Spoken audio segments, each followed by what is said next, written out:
Hello. Bike पे बोलने की ज़्यादा आदत नहीं है, वैसे ही बोलते हैं हम लोग। तो एनीवेज, मैं Himanshu Arora citizens for green Doon से जुड़ा हूँ पिछले 13 वर्षों से। तो अभी जो आजकल हम लोग ये एक लड़ाई लड़ रहे हैं, पिछले 13 साल से हम लोग का वैसे रहा है कि हम लोग पेड़ तो लगाते हैं पर पेड़ बचाना हमारा मेनली मकसद रहा है। क्योंकि हमारा मानना है कि जो पेड़ जो 70-80 साल का है वो इतनी सेवाएं दे रहा है कि वो कोई नया पौधा नहीं दे सकता।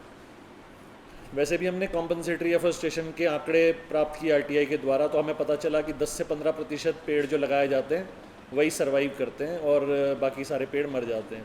जबकि कागज़ों में जैसे फॉरेस्ट डिपार्टमेंट हर साल लाखों पेड़ लगाता है। पिछली सभा में यहाँ किसी ने कहा भी कि 2.5 लाख पेड़ लगे, मुख्यमंत्री उस टाइम त्रिवेंद्र सिंह रावत थे, उन्होंने लगाए। तो उसमें से आज एक भी पेड़ रिस्पना के लिए जो लगाए गए थे, आज भी एक भी पेड़ मौजूद नहीं है। तो यही हश्र है, मतलब ज़्यादातर जो एफॉरेस्टेशन की योजनाएं होती हैं उनका। तो इसलिए हमारा हमेशा जो जोर रहा है वो पेड़ को बचाने के लिए रहा है, जिसके लिए कई बार हमें विकास विरोधी भी कहा गया।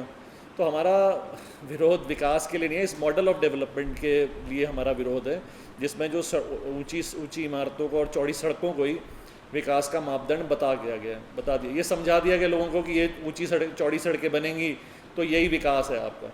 जबकि 20 वर्ष से ज़्यादा हो गए उत्तराखंड को बने हुए। तो मुझे ये नहीं समझ आता कि यहाँ शायद जितने भी लोग बैठे हैं या हमारा भी किस तरह से हमारा जीवन स्तर बेहतर हुआ है। बल्कि मैं देख रहा हूँ कि जो भी हमारा जीवन स्तर है या क्वालिटी ऑफ लिविंग है वो बदतर से बदतर ही हुई है। जो आनंद हमें इस शहर में, ये अपने आप में एक अनूठा शहर है देहरादून, जो आनंद हमें इस शहर में मिलता था, और उत्तराखंड अपने आप में एक अलग राज्य है, अनूठा राज्य है, तो वो आनंद आज हमें प्राप्त नहीं होता। आज हमें वही वैसी गर्मी झेलनी पड़ रही है जो मार्च में 122 वर्ष का रिकॉर्ड टूट गया। तो हमारे शहर में और हमारे प्रदेश में और बाकी प्रदेशों में क्या फ़र्क रहा है? ये देवभूमि से कहा जाता है, तो क्यों कहा जाता है?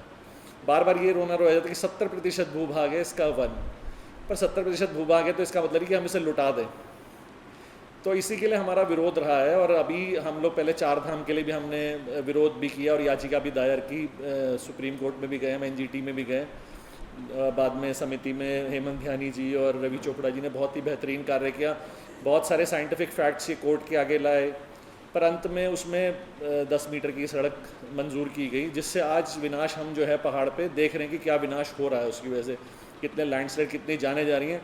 बल्कि जो हमारे साथ एक सह याचिका करता थी उमा देवी जी भी, उनके भी उसी लैंडस्लाइड में मृत्यु हो गई। ऐसे कई हादसे इस सीज़न में, जो पिछली बरसात में काफ़ी सारे हादसे पहाड़ों पे देखने पड़े। तो उसी तरह से इस तरह के विकास का क्या फ़ायदा कि जिसकी कीमत लोगों को अपनी जान दे के चुकानी पड़े।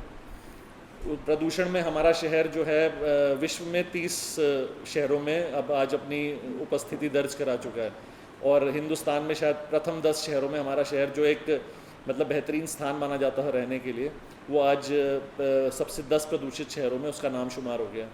अभी जो हमारी आजकल जो लड़ाई चल रही है, जिसके लिए आज हम लोग यहाँ इकट्ठे भी हुए हैं, और जो अभी बिल्कुल हाईलाइट है चीज़, वो है हमारा दिल्ली से देहरादून एक्सप्रेसवे।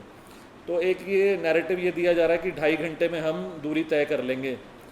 अव्वल तो अभी हमें 4-4.5 घंटे लगते हैं, मतलब जो वॉल्वो बस भी जा रही है उसे 4.5 घंटे लगते हैं, हमें दिल्ली पहुंच जाते हैं।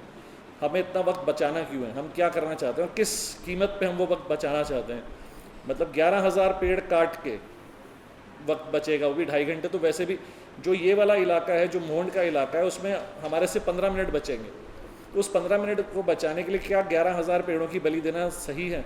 उसके बाद अगर आप टनल से आगे आ जाते हैं, जो उत्तराखंड का भाग है, उसमें टनल से लेके आसा रोड़ी तक केवल हमारे 3 मिनट बचते हैं, और उसके लिए हम 2.5 से 3,000 पेड़ों की बलि दे रहे हैं। वो भी जो साल के पेड़ हैं, बहुमूल्य साल के पेड़ हैं, जो आज की परिस्थितियों में दोबारा पैदा नहीं हो सकते। ये विभिन्न साइंटिफिक रिपोर्ट्स हैं कि आज की परिस्थिति में साल का पेड़ दोबारा नहीं पनप सकता, या पनपेगा तो बहुत ही मुश्किल से, क्योंकि अब एनवायरमेंटल परिस्थितियाँ बदल चुकी हैं। तो उसके लिए क्या इनकी बलि देना ठीक है? उसके लिए जब हम बोलते हैं तो वही है कि भैया आप विकास विरोधी हो, पर ये विकास का विरोध नहीं है, ये एक कि आप समझदारी से एक विकास कीजिए। और मतलब एक हमें एक तोलने की ज़रूरत है कि हम क्या लूज़ कर रहे हैं। हम अपने हज़ारों पेड़ गंवा के, और इतना ये जो हमें गर्मी मिल रही है, इस सब का प्रभाव किस पे पड़ेगा? जो संभ्रांत वर्ग है वो फिर भी सुविधाएं जुटा सकता है, पर जो सड़क पे चलने वाला आम आदमी है, जिसके लिए सब ये कहा जाता है कि डेवलपमेंट की नीतियाँ बन रही हैं, उसकी तो डेवलपमेंट हो नहीं रही। वो जब सारे पेड़ कट जाएंगे, सारी धूप सारी गर्मी उसी को झेलनी है। जो भी कैटास्ट्रॉफ होते हैं वो सब गाँव में बैठे लोगों को झेलने पड़ते हैं, आपदाएँ वहीं झेलनी पड़ती हैं। तो उसका असर सबसे जो निचले पायदान पे जो व्यक्ति है उसी को पड़ता है। तो फिर विकास का क्या, ऐसा विकास का क्या लाभ? विकास वही हो जिसमें जो सबको समाहित करके किया जाए और जिसमें सबको लाभ हो। अगर जो ये कह रहे हैं कि पलायन इससे रुकेगा, बड़ी सड़कें बनेंगी, उससे पलायन बल्कि ज़्यादा हो रहा है कि जब हर जगह आपने परियोजनाएं पहुंचा दी, आपने सड़कें चौड़ी कर दी हैं और उसके बाद कई गांव उसमें विस्थापित हो गए हैं। अभी जो आप ट्रेन बना रहे हैं उसमें भी लोग विस्थापित हो रहे हैं, तो वो सब पलायन तो होगा ही। पहले जब हम यहाँ से या ऋषिकेश से चार धाम जाया करते थे तो कई बहुत आराम आराम से जाते थे, कई छोटे ढाबे चाय की दुकानें पड़ती थी, सबका रोज़गार चलता था। अब आदमी सोचता है कि मैं आज ही एक ही दिन में ऋषिकेश से बद्रीनाथ पहुँच जाऊँ, रुकने का जो क्रम था वो काफ़ी कम हो गया है। तो उससे उल्टा रोज़गार ख़त्म हो रहा है, पैदा नहीं हो रहा। दिल्ली से ही जो लोग आते थे, हमारी जब हम गए तो भोंड में हमारी लोगों से बात हुई, वहाँ पे करीब 300 दुकानदार हैं या 300 परिवार हैं जो उन दुकानों पे आश्रित हैं। तो उनसे हमारी बात हुई, तो अब रोड जो सड़क जो नई बन रही है वो रिवर के ऊपर से आ जाएगी, तो उनका तो रोज़गार बिल्कुल ही ख़त्म, वो किसान भी नहीं है उनके पास, तो अब उसके बाद कुछ करने के लिए नहीं है। तो ये जो नया मॉडल है जो डेवलपमेंट का, इसमें उल्टा गरीब आदमी को नुकसान ही हो रहा है, वो और बेरोज़गार हो रहा है और उसको उसके आगे रोटी वगैरह का संकट आ रहा है। तो जल जंगल ज़मीन तीनों हमारा लुट रहा है। अपनी बात जल्दी ख़त्म करूँगा। तो अभी आजकल जो देहरादून में चल रहा है, मतलब इतना दोहन हो रहा है जो आपका जो भूमिगत जल है, और उस पर कोई रोक नहीं है। तो हमारा यही रहा है कि अगर ऐसे हम पेड़ काटते जाएँ तो कहाँ से जो है ये जो अपना ग्राउंड वाटर है कैसे रिचार्ज होगा। तो इसी को हमें थामने की ज़रूरत है। तो मेरा सबसे आह्वान है कि हम इसके प्रति ज़ोर शोर से आवाज़ उठाएं, ताकि ये हमें पता चले कि भाई गवर्नमेंट को भी पता चले कि लोग इसके विरोध में हैं, और ऐसा जो हम ये डेवलपमेंट मॉडल आगे नहीं चला सकते। और पब्लिक पार्टिसिपेशन, ऐसा नहीं कि हमने वोट दिया और बात ख़त्म हो गई, हमने वोट दे दिया और अब बस हम जो मर्जी करें। हमारी ज़रूरत, जनता की ज़रूरत सिर्फ 5 साल में नहीं पड़नी चाहिए। जनता की ज़रूरत, जनता की जो उसकी राय है वो समय समय पर सरकार को लेते रहना चाहिए और देखना चाहिए कि जनता क्या चाहती है, सही क्या है। तो पर्यावरण के हित में ही योजनाएं बने, ये देवभूमि के लिए यही सही है।